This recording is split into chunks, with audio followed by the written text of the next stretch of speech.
शरीर मन का सेवक है।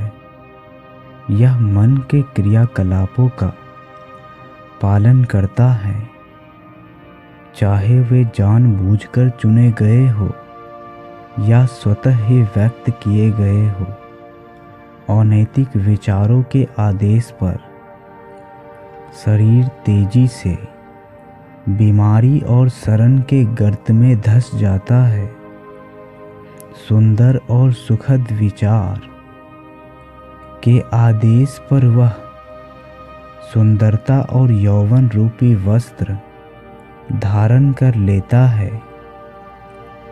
बीमारी और स्वस्थ जैसी परिस्थितियां मूलतः विचार में होती है। अस्वास्थ्यकर विचार स्वयं को अस्वस्थ विचार द्वारा व्यक्त करेंगे।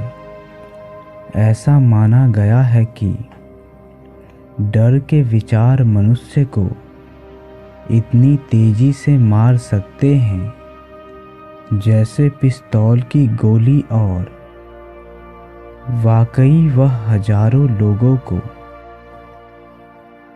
निरंतर मार रहे हैं। हालांकि धीरे धीरे बीमारी उन्हीं को होती है जो बीमारी से भयभीत रहते हैं। चिंता तुरंत ही पूरे शरीर के मनोबल को तोड़कर बीमारी के प्रवेश का रास्ता खोल देती है, जबकि दूषित विचार शीघ्र ही स्नायु तंत्र को छिन्न भिन्न कर देते हैं। भले ही भौतिक रूप से उनमें आसक्त ना हो, दृढ़, पवित्र और सुखद विचार शरीर को मनोहरता और ओज से सशक्त बनाते हैं।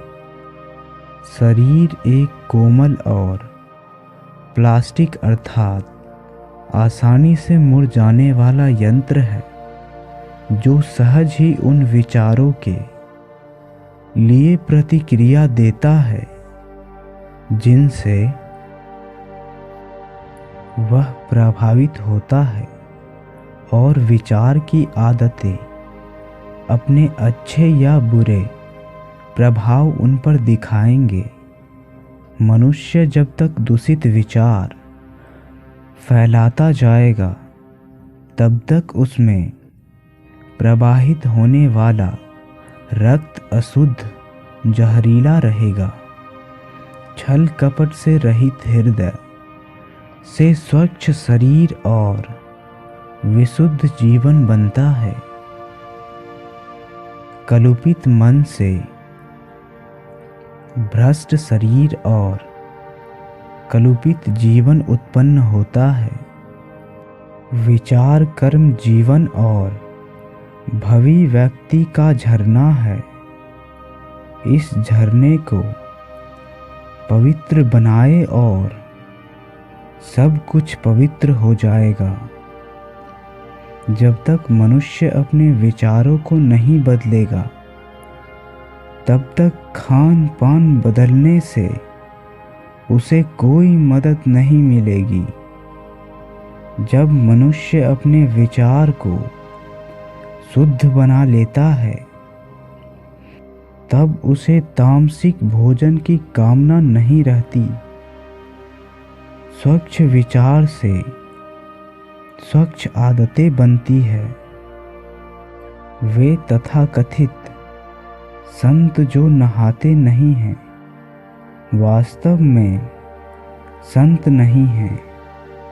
वह जिसने अपने विचारों को शुद्ध करके दृढ़ता प्रदान की है, उसे नुकसान पहुंचाने वाले सूक्ष्म जीवों को महत्व नहीं देता है। यदि आप स्वयं अपने शरीर की रक्षा करना चाहते हैं, तो आप अपने मन को चौकन्ना रखिए। यदि आप अपने मन को नया जीवन प्रदान करना चाहते हैं, तो सबसे पहले अपने मन को सुंदर बनाइए। द्वेष, ईर्ष्या, निराशा, विषाद के विचार शरीर के स्वास्थ्य और रौनक को खत्म कर देता है। अप्रिय चेहरा अकस्मात नहीं आ जाता, बल्कि कटु विचार द्वारा बनता है। झुर्रियाँ जो चेहरे को बिगाड़ती है, उनका कारण है मूर्खता, दुर्वासना और घमंड। मैं एक 96 वर्ष की महिला को जानता हूँ, जिसका चेहरा किसी अबोध लड़की जैसा दीप्तिवान है।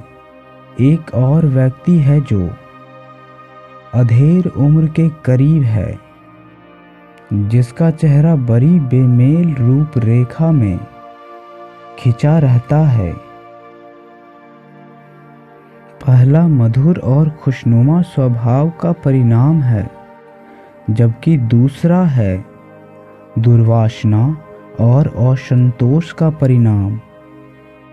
आपको तब तक मधुर और हितकारी आवास नहीं मिल सकता जब तक आप अपने कमरे में हवा और सूर्य के प्रकाश को निर्बाध रूप से ना आने दे। इसलिए मन में खुशी, सद्भाव और प्रसन्नता के विचार सिर्फ सरलता से प्रवेश होने का परिणाम है। स्वस्थ शरीर और तेजस्वी सुखद शांत मुखमंडल है। वयोवृद्धों के चेहरों पर सहानुभूति द्वारा बनी झुर्रियाँ होती है। दूसरों के चेहरे पर सशक्त और पवित्र विचारों का प्रभाव होता है, जबकि अन्य के चेहरों पर दुर्वासना का प्रभाव होता है। कौन उन्हें पहचान नहीं पाएगा? वे लोग जो ईमानदारी से जीवन यापन करते हैं, उनके लिए उम्र ढलते सूर्य के समान शांत, प्रशांत और मृदुल है। हाल ही में मैंने एक दार्शनिक को उसकी मृत्युशैया पर देखा है। वह सिर्फ उम्र से ही वृद्ध था। जितनी मधुरता और शांति से उसने अपना जीवन जिया था, उसकी मृत्यु भी वैसी ही थी। शरीर की बीमारियों को दूर करने के लिए प्रसन्नता से भरे विचारों जैसा कोई डॉक्टर नहीं है। दुख और व्यथा की छाया को हटाने के लिए सद्भाव अथवा अपनापन दर्शाकर सांत्वना प्रदान करने के अतिरिक्त और कुछ नहीं हो सकता। लगातार कटुता, संदेश, ईर्ष्या और दुर्भावपूर्ण विचारों में रहना बिल्कुल ऐसा ही है मानो खुद के बनाए हुए बंदी गृह में कैद रहना। परंतु सभी के बारे में अच्छा सोचना, सभी के साथ प्रसन्न रहना, धैर्यपूर्वक सभी में अच्छाइयों को ढूंढने का प्रयास करना, ऐसे निस्वार्थ विचार ही स्वर्ग के द्वार हैं। और दिन प्रतिदिन हर प्राणी के प्रति शांति के विचार बनाए रखने वालों को अनुपम शांति मिलेगी।